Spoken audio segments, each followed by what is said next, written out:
오늘 함께 봉독할 하나님 말씀 누가복음 23장 1절로 7절까지 말씀을 교독합니다. 누가복음 23장 1절로 7절까지 말씀을 교독할 때 마지막 절은 같이 읽습니다. 무리가 다 일어나 예수를 빌라도에게 끌고 가서 고소하여 가로되 우리가 이 사람을 보매 우리 백성을 미혹하고 가이사에게 세 바치는 것을 금하며 자칭 왕 그리스도라 하더이다 하니 빌라도가 예수께 물어 가로되 내가 유대인의 왕이냐 대답하여 가라사대 내 말이 옳도다. 빌라도가 대제사장들과 무리에게 이르되 내가 보니 이 사람에게 죄가 없도다 하니 무리가 더 굳세게 말하되 저가 온 유대에서 가르치고 갈릴리에서부터 시작하여 여기까지 와서 백성을 소동케 하나이다. 빌라도가 듣고 묻되 저가 갈릴리 사람이냐 하여 헤롯의 관할에 속한 줄 알고 헤롯에게 보내니 때 헤롯이 예루살렘에 있더라. 아멘. 예수 그리스도는 하나님의 아들이십니다.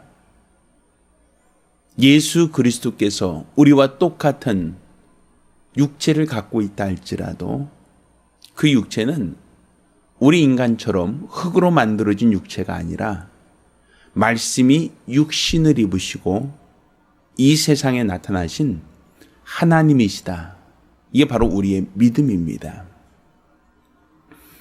그런데 사람들은 예수 그리스도를 보면서 또 그가 행하시는 능력을 보면서 그가 행하시는 수많은 이적들을 놀라워하면서도 정작 그가 하나님의 아들이시다라는 것에 대해서는 인정하지 않으려고 합니다.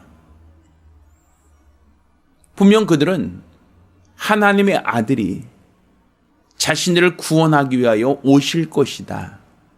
메시아가 오실 것이다라는 것을 기다리고 있던 사람들입니다. 그들은 자기들을 이 로마라고 하는 이 압제로부터 구원할 구원자가 곧 임할 것이다라고 사모하며 기다리고 있던 자들입니다.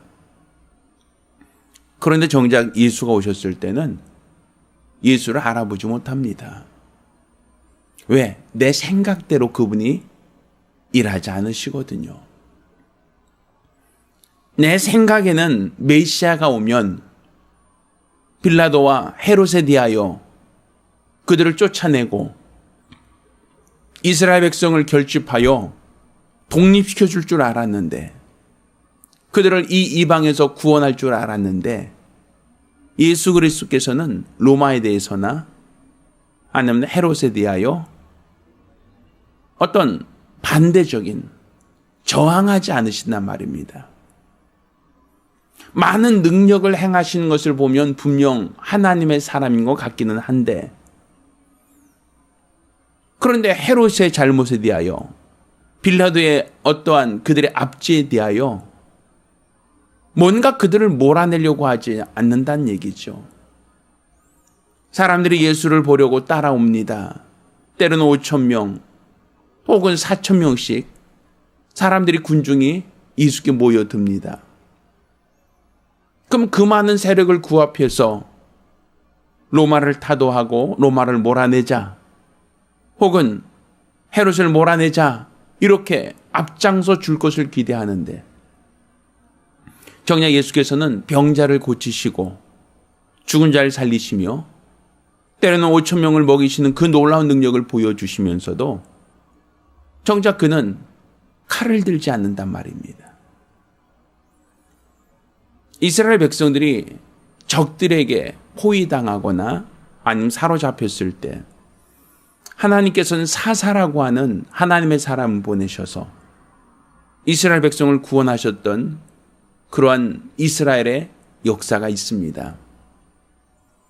그러니까 지금도 하나님께서는 우리에게 왕을 보내사 적들로부터 우리를 구원해 줄 것이다라고 그들은 기대하고 있고 사모하고 있는데 정작 메시아로 오신 분이 자기가 원하는 대로 자기가 바라는 대로 자기가 뜻한 대로 그 사역을 하지 않는단 말입니다. 그러자 내 생각대로 움직이지 않는 예수, 내 생각대로 활동하지 않는 그 예수에 대하여 사람들은 실망을 하는 겁니다. 그래서 로마를 쫓아내고 헤롯을 몰아내기를 원했던 그들이 정작 예수 그리스도를 빌라도에게 넘겨버립니다. 헤롯에게 재판을 받게 합니다. 아이러니하죠.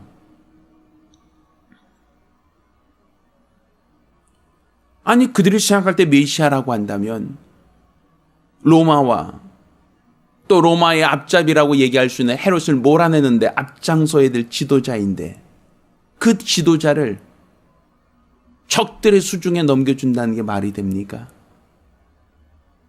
근데 성경은 그와 같이 얘기하고 있습니다.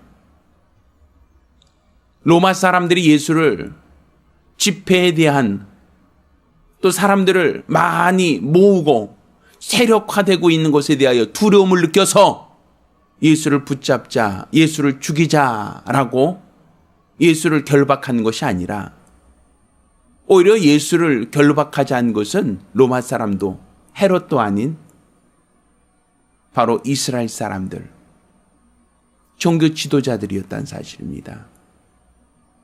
그들이 앞장서서 자기들을 구원할 자를 팔았고 자기들을 구원할 자를 십자가에 못 박자라고 그들이 선동하고 있다는 사실을 우리가 눈여겨봐야 됩니다. 우리 신앙은 내 생각대로 하는 게 아닙니다. 신앙은 내 판단대로 하는 게 아닙니다. 우리 신앙생활은 하나님의 뜻이 무엇인가를 분별하는 겁니다. 하나님이 무엇을 기뻐하시는가를 분별하는 겁니다. 그렇지 않고서 우리가 내 생각과 내 판단대로 신앙생활을 하고자 한다면 우리를 구원하고 오신 예수, 우리를 십자가에서 구원하시려고 했던 그 예수를 우리 손으로 죽이자고 앞장섰는데 우리가 나설 수밖에 없는, 범죄할 수밖에 없는 그런 처지가 될 수 있다는 사실입니다. 과연 우리 믿음이 하나님이 기뻐하시는가? 과연 우리의 신앙이 하나님이 찾으시는 믿음인가라는 것을 돌아봐야 한다는 사실입니다. 하나님이 원하시는 믿음인가? 하나님이 바라시는 신앙인가? 이건 영적 분별력이라고 얘기합니다. 이런 영적 분별력이 없으면 우리가 애쓰고 수고하여 앞장서서 행한 일이 바로 예수를 죽이자라고 하는데 선동하는 것밖에 되지 않습니다. 우리 믿음은 내 생각과 내 감정을 버린 데서 시작합니다. 우리가 주 예수를 믿을 때 가장 처음 회개부터 시작하지 않습니까? 내 주머니를 비워야 다른 것을 채울 수 있는 겁니다. 내 생각을 버리고 내 판단을 버리고 내 감정을 버리고 내 것을 비워야만 하나님의 은혜로 채울 수 있습니다. 하나님의 능력을 채우기를 원하신다면 먼저 나 자신을 비우고자 하는 마음의 각오와 결단이 선행되어야 됩니다. 따라서 우리가 기도하실 때 주여 내 열심히 오히려 주님을 십자가에 못 박자라고 선동하는 일이 되지 않도록 내 감정과 내 생각을 내려놓고 하나님의 뜻이 무엇인가를 분별하여 하나님 뜻대로 사는 믿음의 사람 될 수 있게 달라고 간절히 사모하며 한 목소리로 기도합니다.